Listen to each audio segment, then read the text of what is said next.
Hello दोस्तों, आप सभी का स्वागत है आज की वीडियो में। आज की वीडियो में बात करेंगे जो कि मैंने आपको लास्ट वाला चैप्टर अध्याय 8 करवाया था, जो कि गद्य और पद थे, जिससे रिलेटेड आपके एग्जाम में किस प्रकार के क्वेश्चंस पूछे जाते हैं वो भी करवा दिया था, और थ्योरेटिकल पोर्शन कैसा होता है वो भी मैंने आपको करवा दिया था।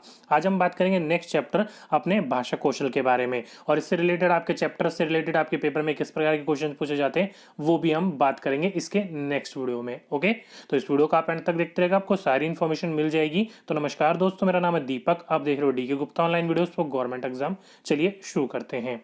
तो देखो, भाषा कौशल में आपके चार प्रोबेबली आपने पढ़े होंगे, जो कि आपका श्रवण कौशल, वाचन कौशल, मौखिक कौशल या लेखन कौशल। इन चार प्रकार के कौशल से आपसे क्वेश्चंस पूछे जाते हैं। लेकिन ये चार प्रकार के कौशल भी किसी दो प्रकार के कौशल से निकल के आते हैं। जैसे कि आपका देखो, भाषा कौशल है तो भाषा कौशल जो होता है वो डिस्ट्रीब्यूट हो जाता है दो कौशलों में, किस किस में, गृहतात्मक में और अभिव्यंजनात्मक में। तो ये दो कौशलों में विभाजित होने के बाद ये भी गृहतात्मक जो आपके कौशल होते हैं उसमें आपका श्रवण कौशल और पाठन या वचन कौशल आता है, या आपका अभिव्यंजनात्मक कौशल जो होता है उसमें आपका मौखिक कौशल और लेखन कौशल आता है। ओके, तो प्रोबेबली आपसे पूछा जाए कि भाषा कौशल के कितने होते हैं, तो चार कौशल होते हैं। कौन कौन से? श्रवण कौशल, वचन या पाठन कौशल, मौखिक कौशल या आपका लेखक कौशल। जो आज हम बात करेंगे, धीरे आपको ध्यान से रखिएगा, ये चारों कौशलों को मैं आपको एक एक करके बताऊंगा और काफी इंपॉर्टेंट होने वाले हैं, यहाँ से काफी क्वेश्चन पूछे जाते हैं। ओके, तो जैसे कि मैंने आपको बताया कि भाषा कौशल हमारे कितने होते हैं, चार प्रकार के। श्रवण कौशल,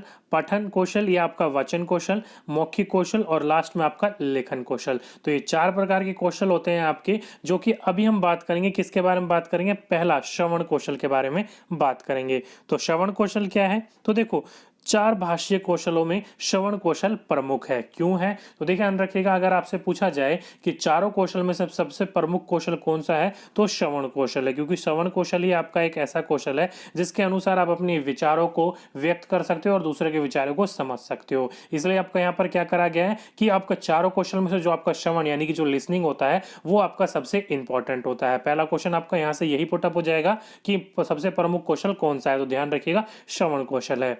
नेक्स्ट है, भाषा शिक्षण के संदर्भ में श्रवण का अर्थ सुनकर भाव अधिगम, यानी कि जो आपका सुनकर दूसरे ने आपने कुछ पूछा, बोला, कुछ पूछा आपसे, तो उसको सुनकर जो आपके मन के अंदर भाव थे, आपका जो अधिगम था, उसको भाव ग्रहण कर लेना ही आपका क्या कहलाता है, आपका वो श्रवण कौशल कहलाता है। कि सामने वाले ने क्या व्यतीत करा है, क्या बोलने की कोशिश करी है, क्या नहीं करी है, उस चीज को सुनकर उसका अर्थ निकालना, उसका निष्कर्ष निकालना और उसके आखिरी पद तक पहुंचना कि हम उसको किस प्रकार से रिप्लाई करेंगे, वो मेन इंपॉर्टेंट है।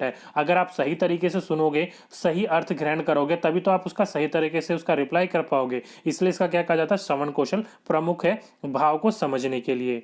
नेक्स्ट है, श्रवण में किसी कथन को ध्यानपूर्वक सुनने, सुनी हुई बातों पर चिंतन मनन करने, अपना मत स्थिर करने तथा तदनुसार आचरण या व्यवहार करने जैसी जटिल प्रक्रिया सम्मिलित है।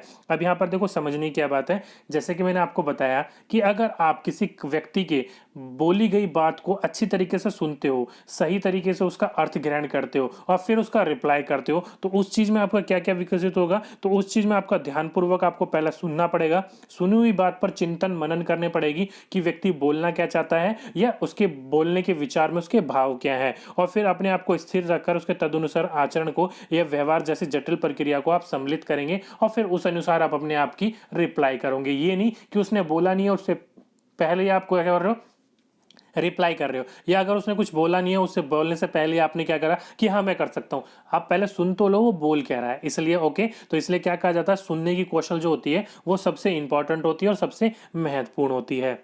नेक्स्ट है आपका श्रवण एक मानसिक प्रक्रिया है। अगर आपसे पूछा जाए ये श्रवण कौशल कैसी प्रक्रिया है, तो मानसिक प्रक्रिया है। क्यों? क्योंकि आप दूसरों की बात को सुन रहे हो और सुनी हुई बात आपके चिंतन यानी कि आपके मस्तिष्क में घूमती रहेगी और उसके अनुसार आप चिंतन करोगे, उस बात को समझने की कोशिश करोगे। तो कहाँ समझ रहे हो आप? अपने माइंड में यानी कि मस्तिष्क में। तो किस लिए क्या कहा जाता है, इसको मानसिक प्रक्रिया कहा जाता है।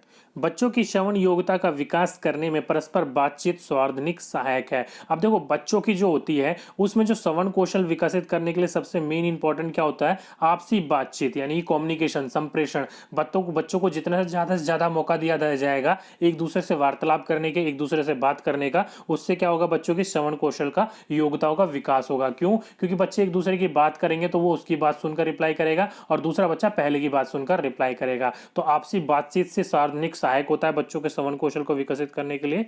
मुख्यतः 3 स्थितियों में सार्थक श्रवण के असर मिलते हैं। कैसे? यथाकक्ष शिक्षण के समय, या सहशैक्षिक क्रियाओं के समय, या पाठ्येतर क्रियाकल्प के समय। कौन कौन से? अगर आपसे पूछा जाए कि श्रवण कौशल के लिए मुख्य के अवसर कहाँ मिलते हैं, तो 3 प्रकार के कौशलों में आपके अवसर मिलते हैं। कौन कौन से?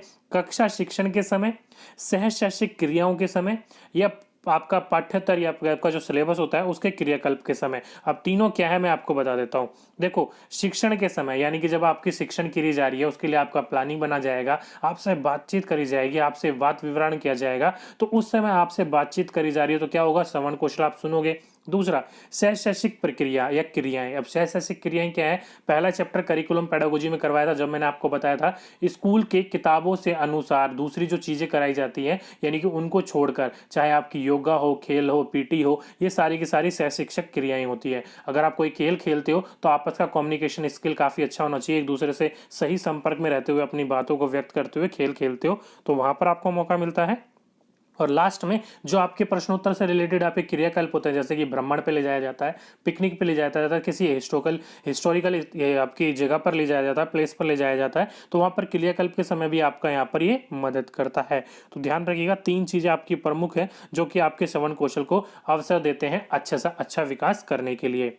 नेक्स्ट है आपका मौखिक अभिव्यक्ति कौशल। अब ये मौखिक अभिव्यक्ति कौशल क्या है, तो ध्यान रखिएगा, आपकी अपनी बात कही गई जो मौखिक अभिव्यक्ति कौशल से कैसे विकसित होता है। पहला, अपने भाव और विचारों को प्रभावी ढंग से सार्थक शब्दों में बोलकर व्यक्त करने को मौखिक अभिव्यक्ति कहते हैं। मतलब अपनी बात, आपके मन में जो विचार आ रहा है, जैसे कि पहला हमने क्या करा, श्रवण कौशल, यानी किसी ने कुछ कहा, हमने उसको सुना, सुनने के बाद तो रिप्लाई करोगे ना आप, तो वो क्या है आपका, कि आपके भाव या आपके विचार जो आपके अंदर चल रहे थे उसको आपने शब्द देकर उसे बोलकर व्यक्त कर दिया दूसरों के सामने, उसी को हम क्या कहेंगे, मौखिक अभिव्यक्ति कहेंगे। तो मौखिक अभिव्यक्ति में कितने पक्ष आते हैं, तो 5 पक्ष आते हैं। कौन कौन सा? पहला आपका शुद्ध उच्चारण, यानी कि जो आप शब्द का इस्तेमाल कर रहे हो वो पूर्ण रूप से शुद्ध होना चाहिए, सामने वाला उस चीज को समझ सके। दूसरा आपका निष्कोच, ध्यान रखिए, निष्कोच भाव व्यक्ति, यानी कि जो मैं आपको बोल रहा हूं बिल्कुल निष्कोच होकर बोल रहा हूं, बिल्कुल निश्चित होकर बोल रहा हूं, ये नहीं कि किसी चीज में आपका सोच रहा हूं यार ये बोलूं कि नहीं बोलूं, नहीं ये नहीं बोलना चाहिए। तो हमेशा आप अपने व्यक्ति को कैसा रखो, अपनी पर्सनैलिटी को कैसे रखो, बिल्कुल निष्कोच रखो, बिल्कुल निश्चित रखो कि आप क्या कर रहे हो क्या नहीं कर रहे हो, जो भी चीज करनी है आपको, जो भी चीज बोलनी है क्लियरिटी के साथ बोलो। नेक्स्ट है आपका उचित गति, बलाघात तथा अनुपात। अब ये क्या है, तो ध्यान रखिएगा, बोलने में आपने अपने अनुसार जो आपकी आवाज होनी चाहिए उचित होनी चाहिए, ये नहीं कि जरूरत से ज्यादा ऐसे बिल्कुल ऐसे धीरे धीरे बोलो, नहीं वो भी नहीं, और बिल्कुल तेज बोलना है वो भी नहीं। तो उसके अनुसार आपकी उचित गति, आपके जो बोलने का स्टाइल होता है, यानी कि जो आपकी लय होती है, वो बलाघात और उसका अनुपात दोनों क्या करना चाहिए, समान रहना चाहिए। शब्द के अनुसार, वाक्य के अनुसार अपने शब्दों में, अपने बलाघात में आपको क्या करना है, उतार चढ़ाव करना होता है। नेक्स्ट है आपका उचित हाव भाव। आप कभी देखा होगा, आप अगर अपने टीचर पढ़ाते हैं तो टीचर पढ़ाते समय क्या करता है, अपना बीच बीच में अपना शारीरिक गति करते रहते हैं, कभी हाथ हिलाते, कभी पांव चल हिलाते, तो वो क्या कर रहा है, उचित गति हाव भाव के साथ आपको सारी चीजें समझाने की कोशिश कर रहा है। नेक्स्ट और लास्ट है आपका विचारों में क्रमबद्धता, यानी कि जो आप व्याख्या बोल रहे हो उसके बीच में क्रम होना चाहिए, ये नहीं कि आपने एक शब्द पहले बोल दिया और बीच में बाकी शब्द बाद में बोल दिए, या फिर आपने एक शब्द को बीच में रोक के फिर आपने आधे शब्द को बीच में रोक कर कुछ और टुकड़े टुकड़ों में समझाने की कोशिश करी और उसका कुछ समझ में नहीं आ रहा है। लेकिन आपको क्या करना चाहिए, विचारों में जो होना चाहिए क्रम होना चाहिए, एकदम लय में होना चाहिए, ये नहीं जैसे फॉर एग्जांपल मैंने आपको बोला है कि मेरा नाम दीपक है, तो क्या हो गया, क्रम है इसका। अगर मैं यही बोल दूं कि दीपक तेरा क्या मेरा नाम है, ये क्या मतलब हो गया, कुछ पता नहीं चल पा रहा, कोई क्रम नहीं है, लेकिन लय है, लय में रखना चाहिए और क्रमबद्धता के अनुसार होना चाहिए। ओके, नेक्स्ट है आपका मौखिक अभिव्यक्ति के औपचारिक तथा अनौपचारिक 2 रूप होते हैं। अगर आपसे पूछा जाए कि मौखिक अभिव्यक्ति के कितने रूप होते हैं, तो 2, पहला अनौपचारिक या औपचारिक, या फिर औपचारिक अनौपचारिक, इनफॉर्मल एंड फॉर्मल कहते हो, तो 2 रूप होते हैं आपके मौखिक अभिव्यक्ति के। औपचारिक मौखिक अभिव्यक्ति के दो उपागम या भागों में बांटा जा सकता है। कौन कौन से? साहित्य और व्यवहारिक। तो अगर आपसे पूछा जाए कि आपके मौखिक अभिव्यक्ति की कितने मौखिक अभिव्यक्ति कितने कौशल होते हैं या कितने पार्टों में डिस्ट्रीब्यूट कर रखा है, तो दो पार्टों में, औपचारिक और अनौपचारिक। औपचारिक के अंदर आपकी कौन कौन सी होती है? साहित्य या व्यवहारिक। कहने का तात्पर्य होता है, जैसे कि देखा होगा आपने, अपने जो माता पिता से आप बात करते हो तो पापा से आप वैसे बात नहीं करते हो जैसे माँ से करते हो, माँ से आप वैसे बात नहीं करते हो जैसे पापा से करते हो, या फिर आप अपने टीचर से जैसे बात करते हो वैसे अध्यापक से बात नहीं करते, अध्यापक से जैसे बात करते हो वैसे टीचर से बात नहीं करते। इसलिए कि जो टीचर से और जो आप पापा से बात करते हो क्या होता है आपका फॉर्मल, और जो अपने माता या फिर अपने फ्रेंड से बात करते हो वो कैसी लैंग्वेज होती है? इनफॉर्मल, यानी कि अनौपचारिक। इसलिए आपके औपचारिक में कैसी भाषाएं आती हैं? व्यवहारिक और साहित्य, जो आपके एकदम सामान्य रूप से, सरल रूप से, बिल्कुल एकदम क्या कहते हो, इज्जत के रूप में जो आप भाषा निकलती है उसको औपचारिक मौखिक में कहा जाता है। और उसमें भी आपके दो प्रकार की भाषा होती है, साहित्य और व्यवहारिक। अगर आपसे पूछा जाए कि औपचारिक मौखिक अभिव्यक्ति कितने भागों में बांटा गया है, तो दो भागों में बांटा गया है, साहित्य और व्यवहारिक। ओके, ध्यान रखिएगा इस पॉइंट को।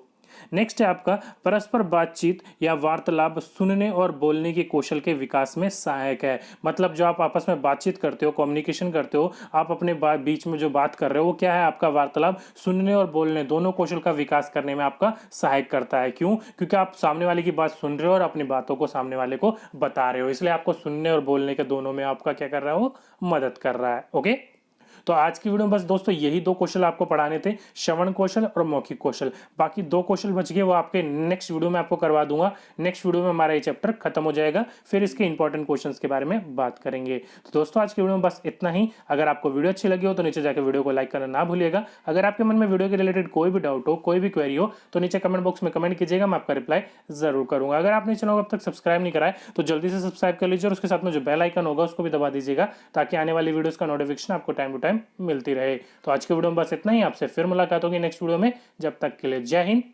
जय भारत।